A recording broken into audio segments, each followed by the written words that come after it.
Hey everybody, Qroo here. Welcome to the fourth video in the series, From Cero to Conversational.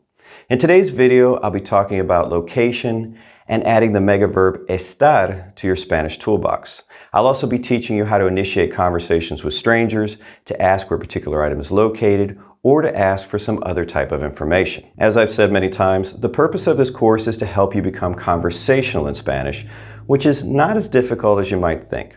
You see, most conversations that you're likely to have in Spanish will follow a logical and predictable pattern. For example, if you go shopping, you'll likely use some greetings as you make eye contact with people. You may ask an employee where a particular item is located or how much it costs, and you may be asked if someone can help you or if you'd like a bag or a receipt. Getting you to a level where you can communicate in common situations like that, and even in some less common situations, is not going to take as long as you might think. The key is really to put in the time and effort to learn and practice the material that I'm presenting to you in these lessons. I'm giving you the tools to be able to speak in these situations, to pop these plug-and-play constructions and phrases together and be able to think in real time and go through what you would normally talk about. Okay, let's get started. We're going to be gabbing with some strangers, and that means we're going to have to start with some greetings. Now, I'm going to go through these fairly quickly because, to be honest with you, the only one that's important is the first one. And if I were you, I wouldn't even waste my time on the rest of them because you're just going to learn them by hearing them all the time. So don't waste study time on it. All right, so let's go through these. The first one is hola, hola, which means hello. And it is the only one I really want to make sure you learn today. If you didn't already know it, you probably already knew it actually. And you can use this one any time of day and with anyone. Some of the other ones you may want to add later if you don't already know them, or maybe they'll just review for you, is the Spanish equivalent of good morning, which is buenos dias, which actually literally means good days. You'll say that up till noon, and then you're going to go over to good afternoon, which is buenas tardes. Buenas tardes. And you'll use that one until around the time it gets dark. There's not a set time on the clock that you're going to switch over to good night. Buenas noches. Now, that may already sound a little odd to you because in English, when we say good night, it's over. We're usually saying goodbye or we're going to bed. We're not beginning, an event with good night. But in Spanish, they use it as a greeting. So if you go to a restaurant around 8 p.m., you're going to be greeted with buenas noches. If you pass people on the street, they may say hola or buenas noches to you. And you can still use buenas noches when you leave. As you head out, you're like, buenas noches.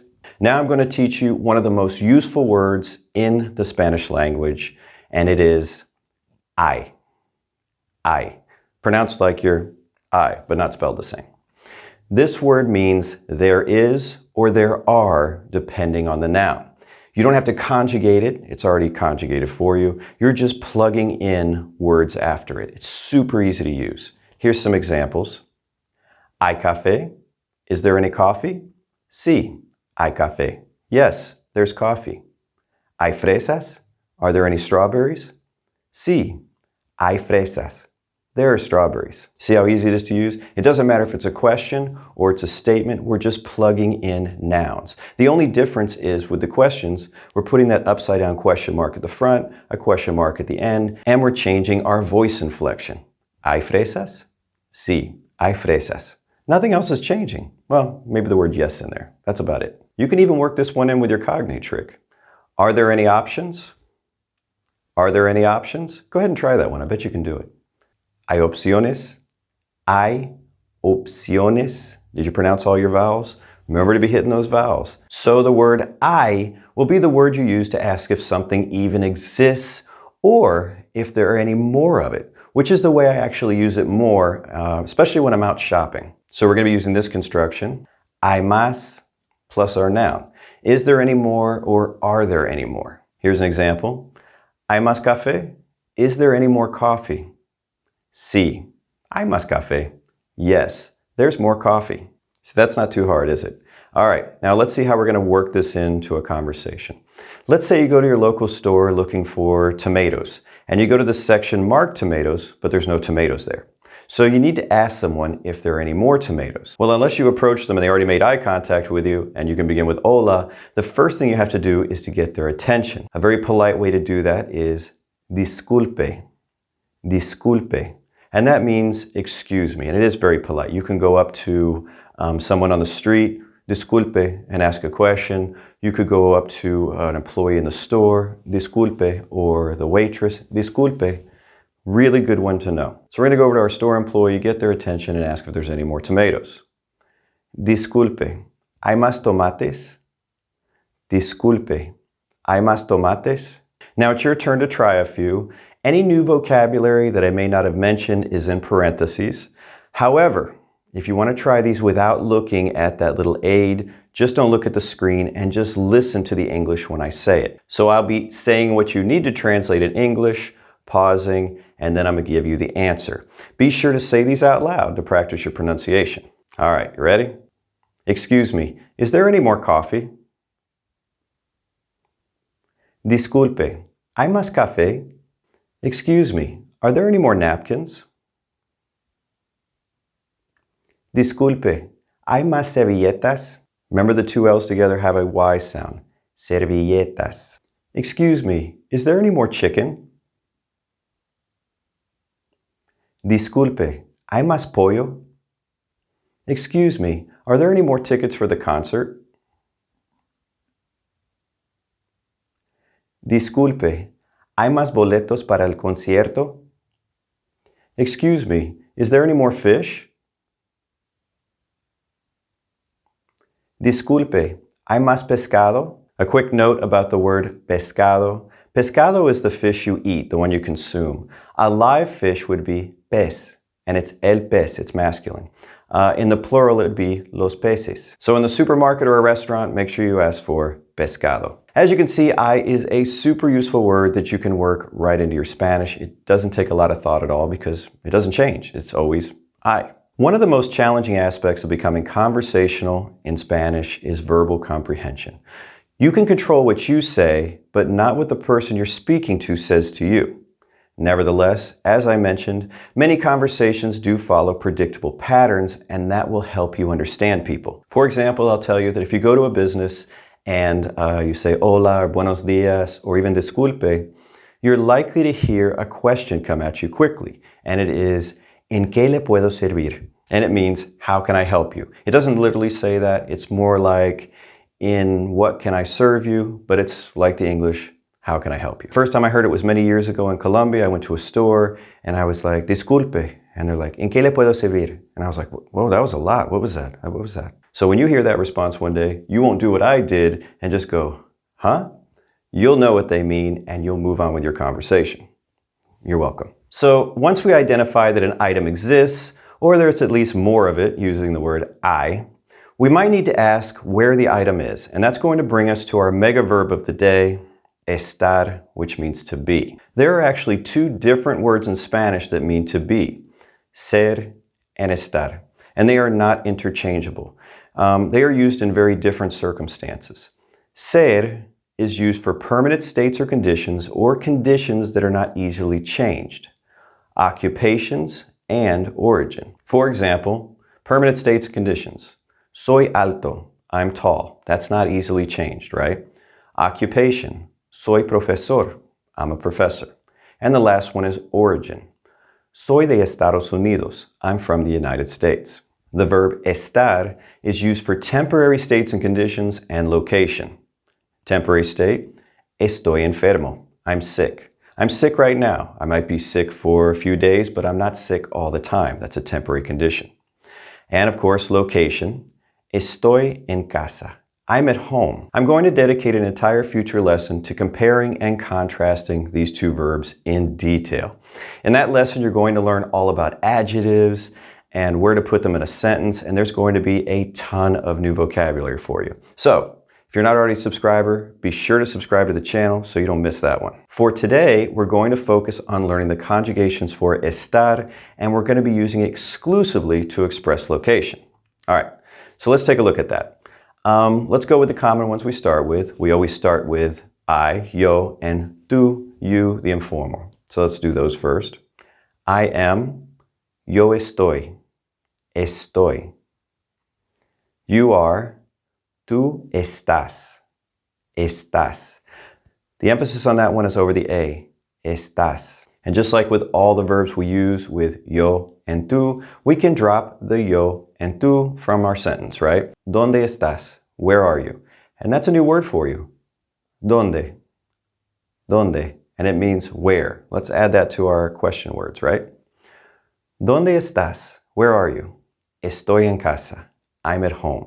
Now that word en in there is also super useful, and it translates as in or on, depending on the context. So what this literally says is, I'm in house. Estoy en casa. In English, we tend to use the word at when we're somewhere. I'm at the grocery store. We don't say I'm in the grocery store. I guess sometimes we do, but a lot of times I'm at the grocery store. Well, in Spanish, we're always going to keep using en for those types of sentences. Estoy en el supermercado. I'm in the supermarket. Here's a really useful little construction you might want to add to your list. Estoy en camino. I'm on the way. Literally, I'm on road, but I'm on the way. Up until now in the course, we've only been conjugating verbs in the first and second person, the yo and tú. And we're still going to be following that pattern for a while with most verbs, but not with this one. You're going to need to know 2 additional conjugations in the present indicative because we're not just talking about where I am or where you are. I want to be able to ask where the coffee is or where the hotel is or where the tomatoes are. So we're going to be adding está and están. Está is for singular third person, anything, all of them in the world. The dog, the house, the orange, all of it. ¿Dónde está el café? Where's the coffee? ¿Dónde está el baño? Where's the bathroom? Also, for folks that want to get into usted, remember that is the formal you. This is where usted plugs in. It's going to conjugate just like the third person singular. All right, let's go on to están. That's got an N on the end, and that is for third person plural nouns, right? The women, the oranges, the houses, the dogs, etc. And this is also where we're going to put another word that we haven't covered, ustedes, which is you plural. But we're going to get to that in another lesson. Don't worry about that one. Okay, so our formula will be ¿Dónde están plus plural noun? ¿Dónde están las fresas?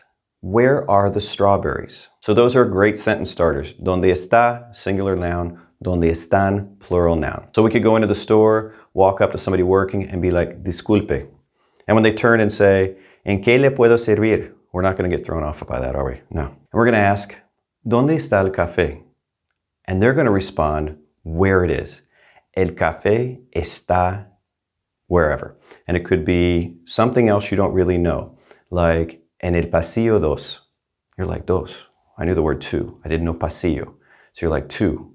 Must be aisle 2. And that's exactly what it is. Pasillo in your house would be a hallway, but a pasillo in like a store or even an airplane would be how we generally would translate aisle in English. So you don't have to understand every single word in a sentence before you can be conversational. You had a conversation and you figured out when that dos came out that he or she is talking about an aisle. And then later you're like, okay, what was that other word I didn't know? Oh, pasillo. I'm going to write that down. Okay, now I know pasillo. El café está en el pasillo dos. The coffee's in aisle 2. That's how it works. Okay, we're going to practice those 2 constructions, the donde está plus singular noun, donde están plus plural noun. Any new vocabulary is going to be in parentheses, so if you think you're good enough to translate these without those little tips, look away from the screen. I'm going to say each one, pause, and then give you the answer, and you should be saying these out loud. Are you ready? Where is the bathroom? ¿Dónde está el baño? Where are the towels? ¿Dónde están las toallas? Where's the toilet paper? That's an important one. ¿Dónde está el papel higiénico? Where are the apples? ¿Dónde están las manzanas? Where is the book?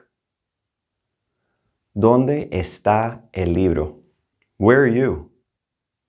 ¿Dónde estás? Did that last one throw you off? Were you so stuck on está, están? No, hopefully you got that one right? Or if you just said, ¿Dónde está? You're just playing it off. Oh, I meant usted. I'm very advanced. I was in the formal you form, so I still got it right, Paul. Sure. So you can play with these constructions more on your own and then just drop in new vocabulary that suits your needs.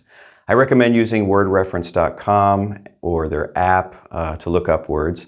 I'm not affiliated with them at all. I just think that they have the best online Spanish-English dictionary out there. So, now, before we head out for the day, I just want to cover a few terms to describe where something is. We already talked about the word en, which can mean in or on. But even if en can be translated as in or on, when I say estoy en casa, you don't think I'm on the house.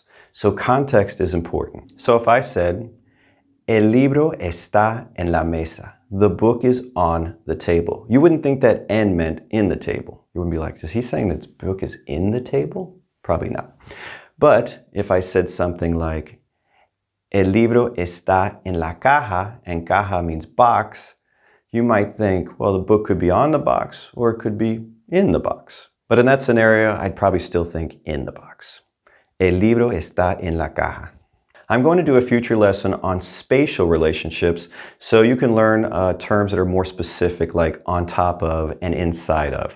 But we don't need to get that technical at this point. En will do the job for you most of the time. So let's just stick to that, all right? Now let's learn how to say here and over there. Because somebody asked me, ¿Dónde está el libro?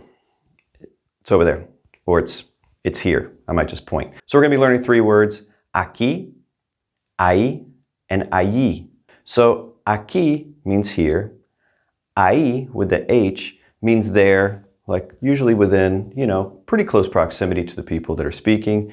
And allí with the two Y's means over there. Okay? It doesn't have to be like miles away, but it's further than ahí. ¿Dónde está el libro? Where's the book? El libro está aquí. The book is here. I could even say something like I do in English. The book is here on the table. El libro está aquí en la mesa. See, I've kind of combined them there. But if I want to say the book is over there on the table, I would use ahí. El libro está ahí en la mesa. El libro está ahí en la mesa. Now, when you speak more quickly, that A at the end of está and the one at ahí will kind of blend together. And that's that blending of words that makes verbal comprehension challenging. When someone speaks very slowly to you, like, el libro está ahí en la mesa. That's much easier than, el libro está ahí en la mesa. But your verbal comprehension will improve if you just keep exposing yourself to the language, okay? Don't worry. Now let's talk about allí with the two Y's. My wife will be like, where are the keys? ¿Dónde están las llaves? The keys are there in the garage. Las llaves están allí en el garaje. Think you got that? It's not too hard, right? No. There are two more words I want to talk about today, and that is inside and outside. Adentro, afuera. And I'm not talking about in relation to something else. I'm not saying, that the cat is inside the box or something like that. We're going to be covering that when we cover spatial relationships. This is general. Adentro is inside. If I'm talking to my wife, I'm like, ¿Dónde estás? Estoy adentro. I'm inside. I'd go inside. Or if I go to a store and I'm looking for gardening things, and I'm asking for plants. ¿Dónde están las plantas? Están afuera. They're outside. ¿Dónde están las llaves? Where are the keys? Están adentro. They're inside. Now you notice I didn't say las llaves están adentro. Remember, in Spanish, you can drop the subject if the verb conjugation makes it very clear who we're talking about or the context of the conversation. So in that little exchange, it was pretty clear. ¿Dónde están las llaves? Where are the keys? Están adentro. We know who están belongs to. It belongs to the keys, so I don't have to mention the keys again. And when we translate that little exchange in English, where are the keys? They are inside. We would use the word they in English, even though it doesn't appear at all in the Spanish. You're going to get used to that dropping subjects thing. It's not just with yo and tú a lot. We've covered a lot of material today, so I'm going to stop the lesson here and give you some time to digest it all. I also hope that you're practicing these constructions on your own, kind of plugging in your own vocabulary. It's also going to be really helpful if you have somebody to practice with. Maybe you have a friend or a significant other that's trying to learn Spanish also, or even better, already speaks Spanish, and you can do little dialogues back and forth utilizing these constructions. The more time you put into learning and practicing the language, the faster you're going to reach your goals, I assure you. All right, until next time, hasta luego.